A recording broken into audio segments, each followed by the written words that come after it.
Vasudha, very serious charges against Mahua Moitra, and now she's been, as expected, expelled from Parliament. But it's also turned out to be a rallying point for the opposition.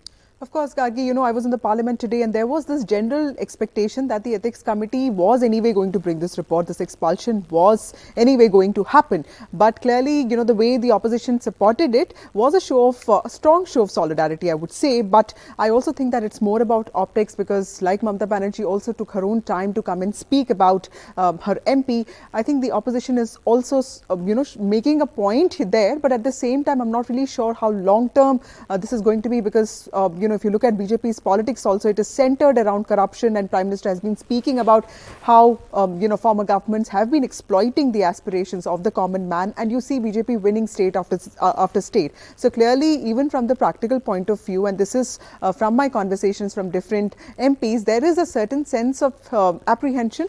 Of course, there is a show of solidarity, a collective show of solidarity, but when it comes to a long-term support, I don't think, Mahua Moitra will have it easy. And of course, from Monday, she remains an ex-MP. So clearly the CBI is already looking into this matter. And what I hear from my sources is that CBI has intensified its inquiry into this matter. So clearly from Darshan Hiranandani to Jai Anand Dehadrai to Nishikant Dubey, a lot of stakeholders here will be soon, inquired, talked about, talked into and of course interrogated. And, there is a certain sense of probe that will get into the criminality aspect of it. Something that Ethics Committee has shied away from, clearly saying that it doesn't have the technical wherewithal to look into that aspect of it. So clearly in that aspect, this whole money trail will come about, and the Ethics Committee, the allegations raised by the Ethics Committee are very serious in nature, which include unethical conduct, the sharing of login credentials, which basically, as alleged, compromises the security of the country, and of course, illegal gratification, which hits at the core of the credibility of MPs. And this is something that,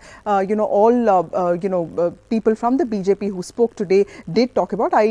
I thought Mr. Tiwari made a very important point there because he did talk about how there is a certain immunity that MPs enjoy, but then we don't really know if that immunity is also, available for the questions that they post in their parliamentary logins. So clearly a lot of, contradictions there, but as of now, it looks like a lot of trouble for Ms. Moitra and her parliament journey, at least for now, seems to have ended. But remember, even in 2005, the 11 MPs who got suspended did have a chance to get tickets from their party. Some of them contested, but of course all of them lost. But she does have a chance, and today Mamata Banerjee has spoken about how there's nothing wrong in her being an LS MP. So clearly there is some sign of hope for Mahua Moitra there.